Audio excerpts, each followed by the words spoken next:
तो इसके पहले हमने अंक विभाजन के बारे में देखा था। अब उसी तरह अंक विभाजन के बाद हम अब भाषा अध्ययन,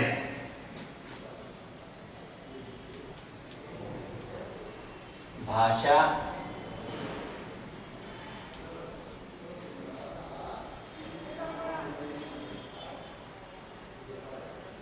अध्ययन,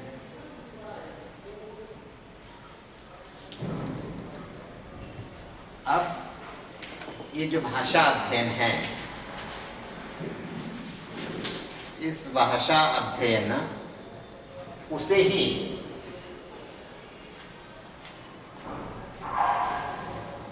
व्याकरण,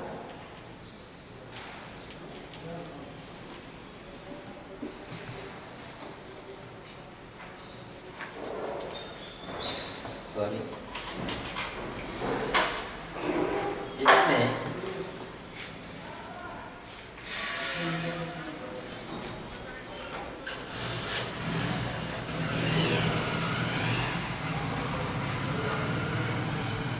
अब इस भाषा अध्ययन में ही, जिसे हम एक क्रिया के बारे में, क्रिया काम करना या कार्य करना, उसे क्रिया कहते हैं। अब ऐसे में ही एक हिस्सा उसी में अंकों के हिसाब से एक सहायक क्रिया,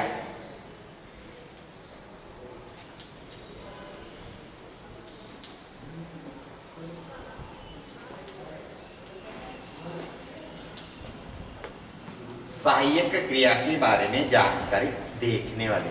अब ये सहायक क्रिया का जो हमें परीक्षाओं में एक अंकों के लिए प्रश्न इस पर रहेगा। अब देखिए, सहायक क्रियाएं किसे कहते हैं? तो इसे जब कोई भी कार्य या काम मुख्य क्रिया से किया जाता है, लेकिन उसमें अधिक अच्छी ढंग से अर्थपूर्ति या भाव प्रकटन में वो मुख्य क्रिया व्यक्त नहीं कर सकती, उसी समय सहायक क्रिया वहां मुख्य क्रिया को मदद करती है।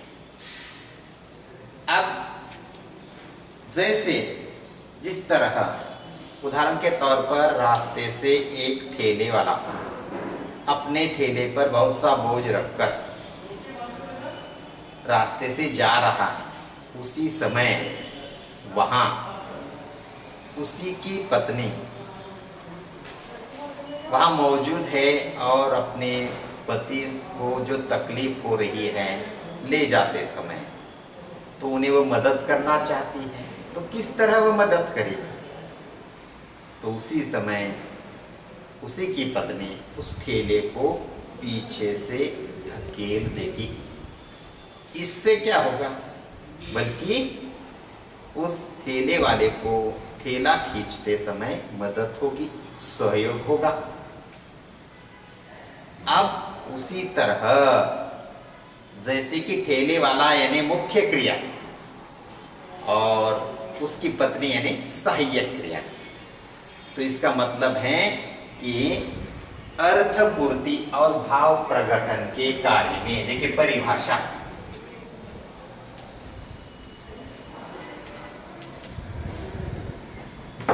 इसमें अर्थपूर्ति और भाव प्रकटन के कार्य में, अर्थपूर्ति और भाव प्रकटन के कार्य में मुख्य क्रिया की मदद करती है।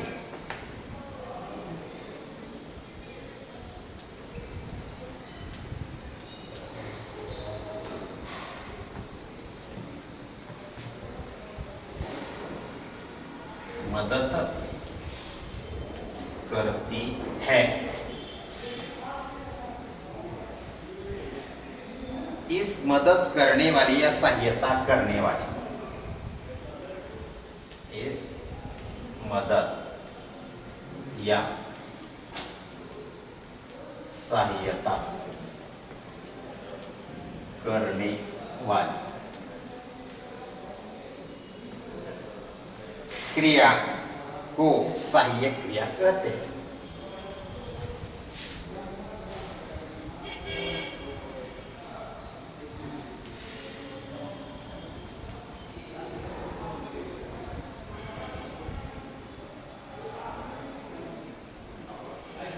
कहते हैं।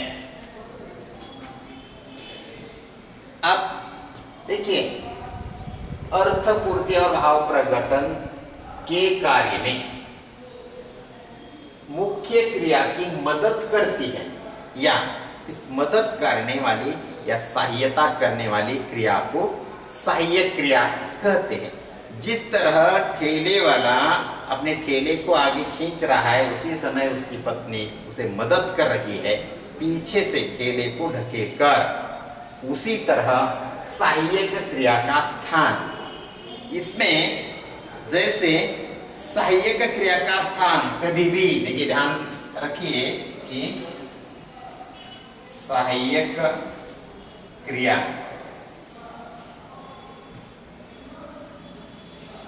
क्रिया का स्थान मुख्य क्रिया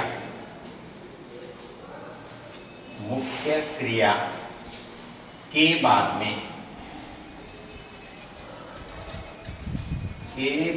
में होता है।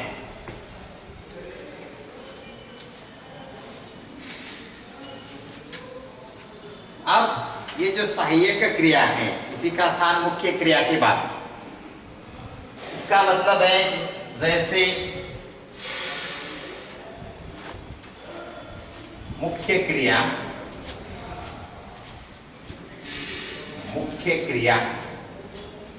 इसे मदद करने वाली यानी अधिक सहायक क्रिया। अब इन दोनों को मिलाएंगे, नहीं बराबर, संयुक्त क्रिया। इसी तरह ये सहायक क्रिया यानी मुख्य क्रिया को मदद करने वाली क्रिया कहकर सामने आ सकती है।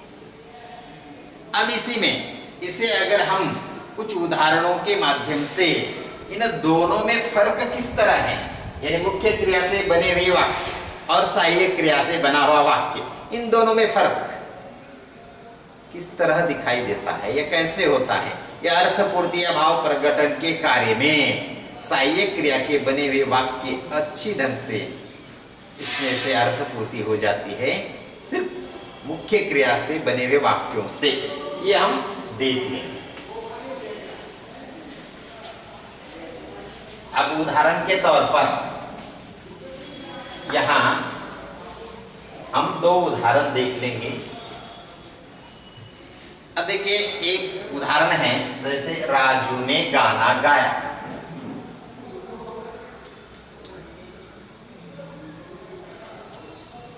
राजू ने गाना गाया,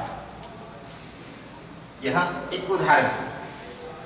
अब राजू ने गाना गाया सही है, लेकिन किस तरह गाया इसकी अर्थपूर्ति इस वाक्य से नहीं होती। अगर इसी वाक्य में अगर हम सहायक क्रिया की मदद लेंगे या इसका प्रयोग करेंगे तो यही वाक्य अधिक अच्छी ढंग से अर्थपूर्ति इस वाक्य से होती है।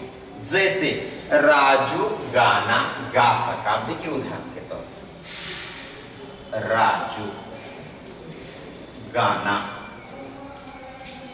गा सका।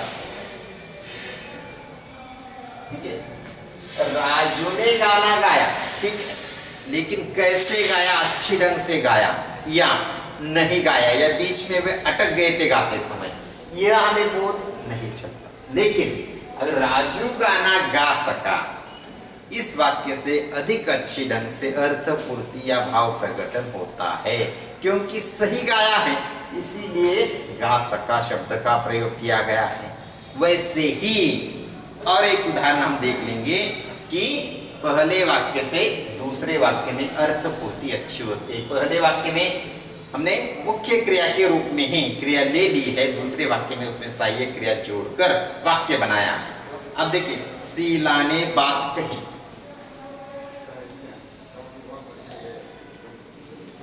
शीला ने बात कही। अब देखिए, शीला ने बात कही, लेकिन कैसे कही, यानी सही ढंग से या बीच में अटक गई या रुक रुक कर वह बात कह गई, जो भी कहना था उसे। अगर इसी में ही अगर हम सहायक क्रिया मिला देंगे तो वाक्य अधिक अच्छी ढंग से अर्थ पूर्ति होती है। देखिए, शीला बात कह गई, शीला बात कह गई। अब देखिए, ये जो कह गई, जो कहने के लिए कहा था उसने ठीक से कहा है, इसीलिए कह गई शब्द का प्रयोग हुआ। अब इसी में ये जो सहायक क्रिया लेकर मुख्य क्रिया और सहायक क्रिया का कुछ हिस्सा मिलाकर जो शब्द बनते हैं आखिर, उसी में दो क्रिया मिली हुई है। सिर्फ सहायक क्रिया का ही प्रयोग कर वाक्य बनते नहीं हैं, वह मुख्य क्रिया को मदद करती है, सहयोग देती है, तो ही अर्थ पूर्ति अच्छी ढंग से हो जाती है। इसीलिए ये जो सहायक क्रिया का जो हिस्सा अब हम यहाँ देख रहे हैं, इसमें ये सहायक क्रिया के बिना वाक्य बनते नहीं, इस तरह नहीं है।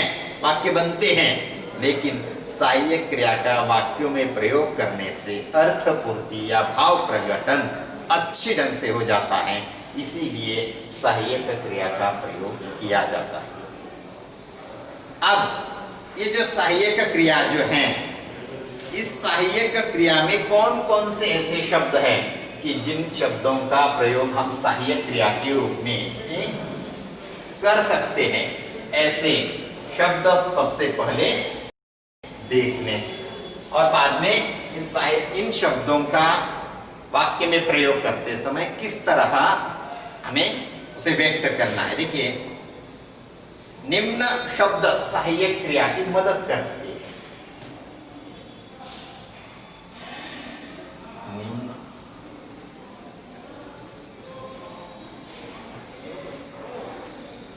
निम्नलिखित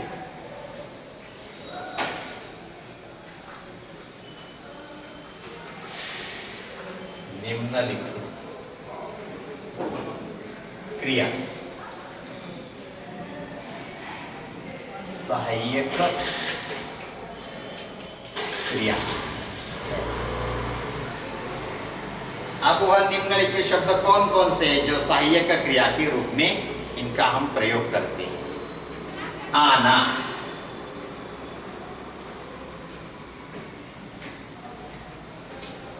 उठना, बैठना, करना।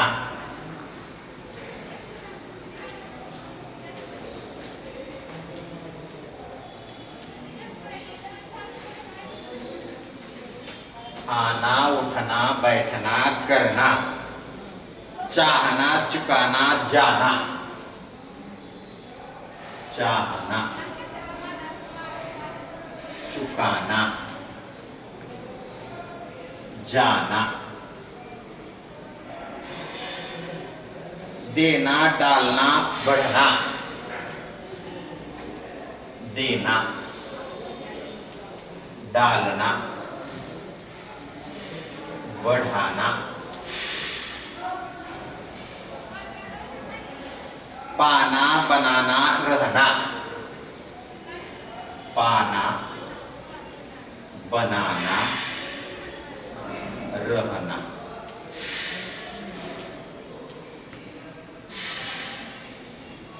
लगाना, लेना, सकना। लगाना, लेना, सकना,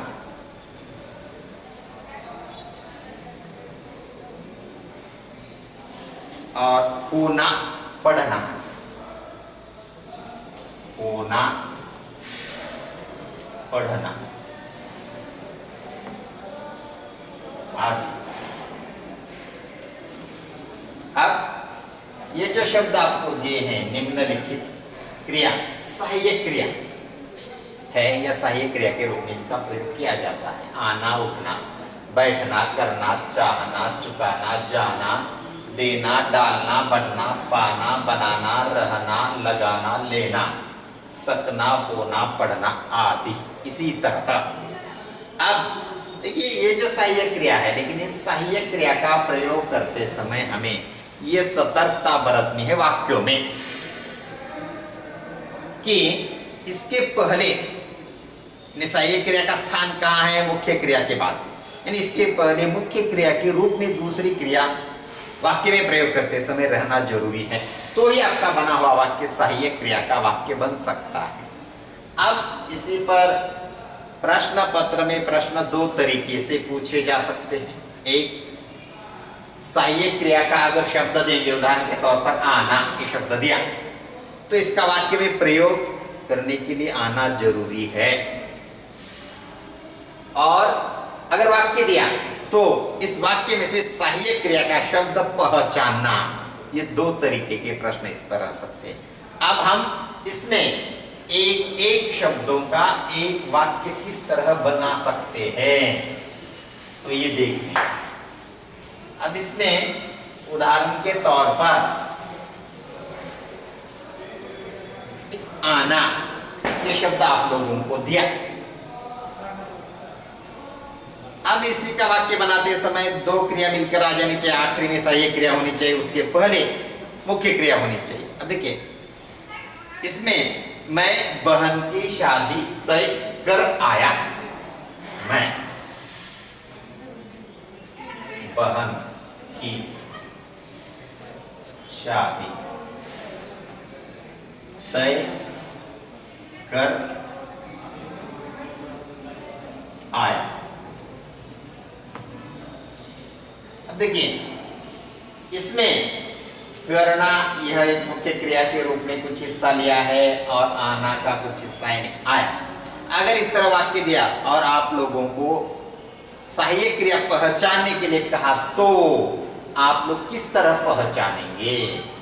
अब जैसे कि यहां से आया हुआ आखिरी जो शब्द है आना, यानी ये आना का आया जो रूप लिया है उसे पहले लिखना है और डैश कर आना यह लिखना है। तो जवाब उदाहरण के तौर पर आप लोग इसके आगे लिखेंगे आया, और इसका मूल रूप कौन सा है? तो आना। इतने दो शब्द लिखने के लिए हमें एक अंक मिलने वाला है। अब इसी तरह दूसरा शब्द देख लेंगे सहायक क्रिया का, उठना। अब इसी का वाक्य में प्रयोग करते समय दो क्रिया मिलकर आनी चाहिए, यह बात ध्यान में रखनी है। चंदा का हृदय खिल उठा, चंदा का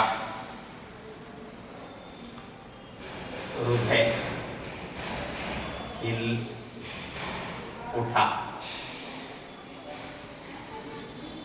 इसमें से सहायक क्रिया अलग करनी है, तो जैसे उठा, उठना।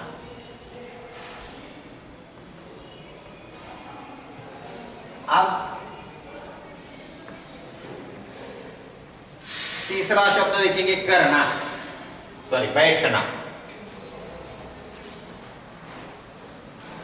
बैठना। अब तुम यह कैसी गलती कर बैठे, देखिए तुम यह कैसी गलती कर बैठे।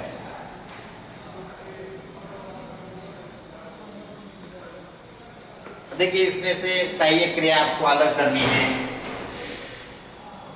बैठे, बैठ। अब इसी तरह आगे का शब्द है करना।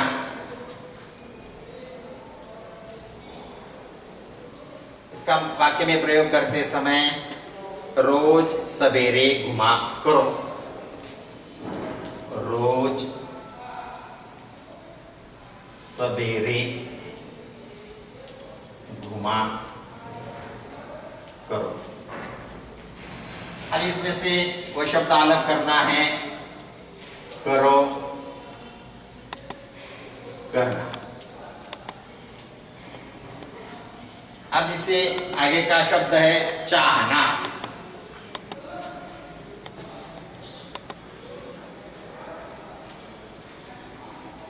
मैं पास होना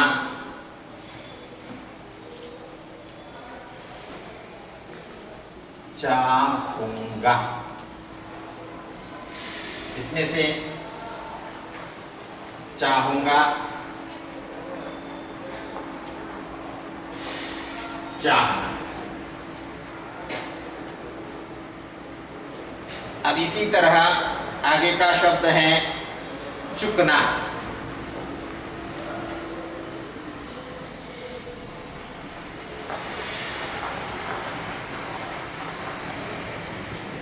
अब इसी का वाक्य बनाते समय सहायक क्रिया आखिरी आनी चाहिए, उसके पहले मुख्य क्रिया रहनी चाहिए। मैं तो सम्मति दे चुका। मैं तो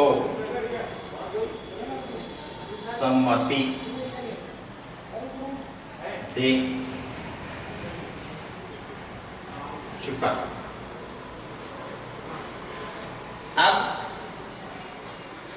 इसमें चुका, चुकना।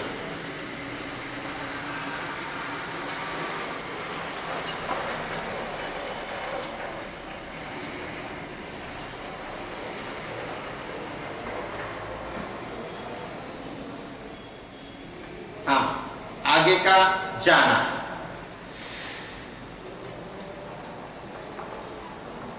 जाना। मेरे पास आ जाओ। इसका जाना, जाओ, जाना। अब इसके आगे का जो है वह देना।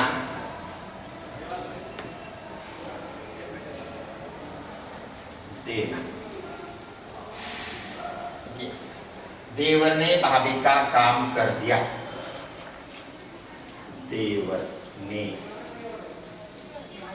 भाभी का काम कर दिया।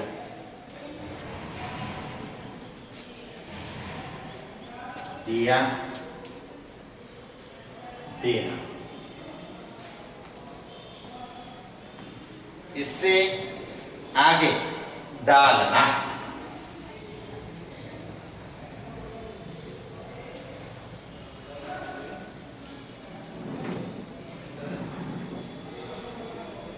राम ने रावण को मार डाला। राम ने रावण को मार डाला। देखिए, डाला, डाल। इससे आगे बढ़ना। 10 बढ़ना।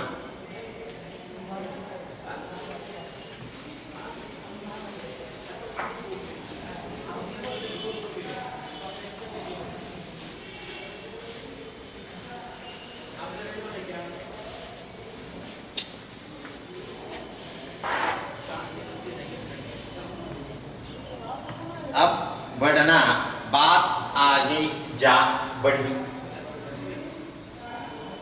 बात आगे जा बढ़ी। देखिए बढ़ी, बढ़ना,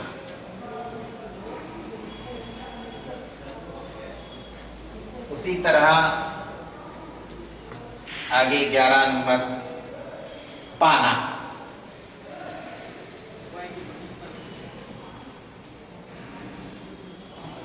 इसमें सीता नहीं जा पाएगी,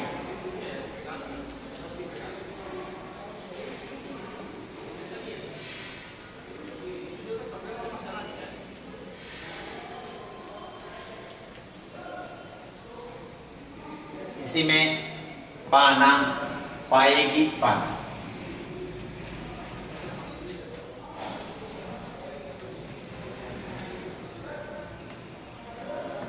इसमें बनना,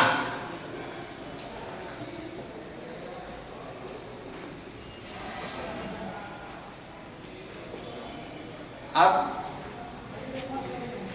मुझे इतनी दूर नहीं चलते बनेगा, मुझे इतनी दूर नहीं चलते बनेगा। इसमें अलग करना है तो बनेगा, बनाना।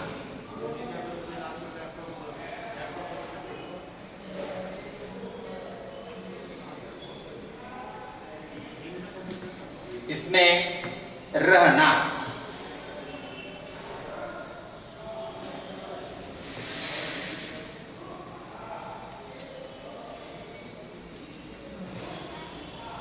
इसे रहना, इसका वाक्य में प्रयोग, बात आगे बढ़ते रहो,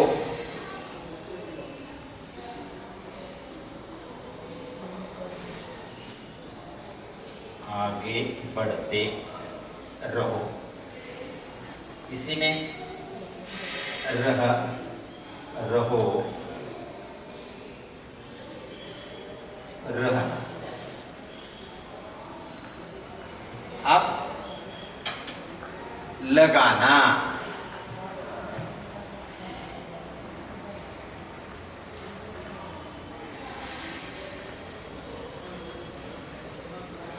मास्टर जी फिर से कहानी बताने लगे।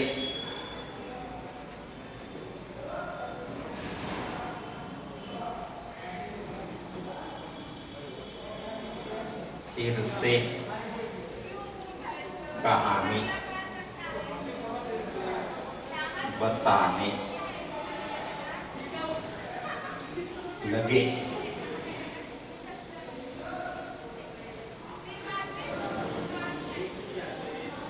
लगे,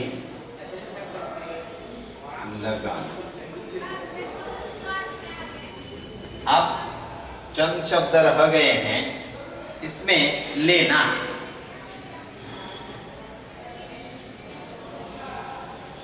लेना। अब इसका वाक्य में प्रयोग करते समय यह क्या हल बना लिया, यह क्या हल बना लिया।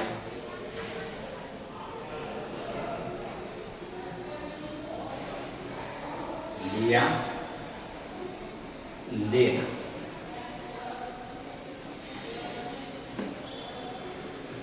सकना,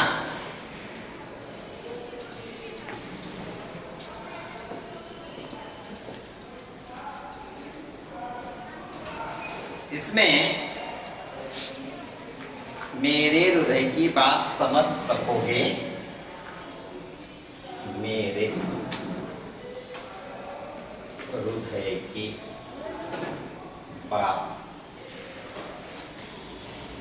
समझ सकोगे।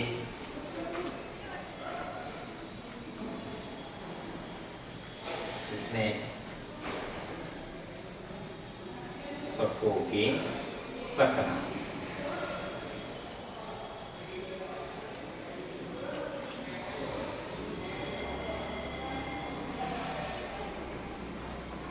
अब होना,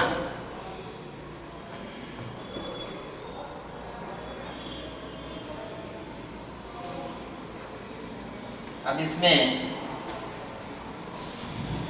मैं बात करता हूं, तुझे काम करना होगा। मैं बात करता हूं, तुझे काम करना होगा।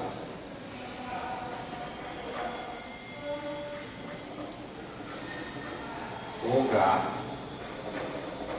होना। और जो आखिरी है पढ़ना।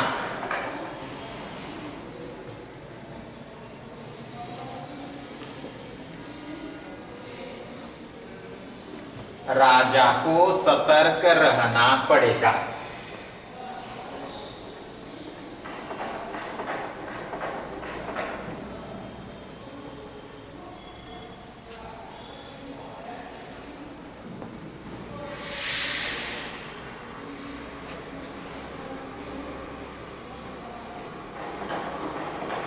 पड़ेगा,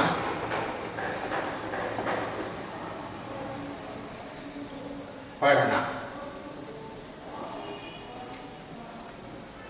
अब यहां हमने सहायक क्रिया और सहायक क्रिया के बहुत से शब्द, कि जिन शब्दों का प्रयोग करते समय किस तरह की सतर्कता बरतनी है, और इससे आखिरी वाक्य में ज्यादातर आखिरी जो शब्द है वह बना हुआ मुख्य क्रिया और सहायक क्रिया, इन दोनों का कुछ हिस्सा है, उसमें से दिया गया शब्द कर्ता या कर्ता जिस तरह है उसी के अनुसार वो होता है, उसे पहचानते समय या उसे अलग करते समय आखिरी शब्द को ले लेना है और उसका मूल रूप यानी दिया गया शब्द इसका प्रयोग करना है। और इसी में अगर आप लोगों को सिर्फ शब्द देंगे तो ये वाक्य बनाना जरूरी है, और वाक्य दिया है तो वाक्य में से सहायक क्रिया का शब्द पहचान कर उसका मूल शब्द लिखना है। यहाँ इस तरह सहायक क्रिया, ये जो एक अंकों का हिस्सा है यहाँ समाप्त होगा। आगे का जो है हम बाद में देख लेंगे।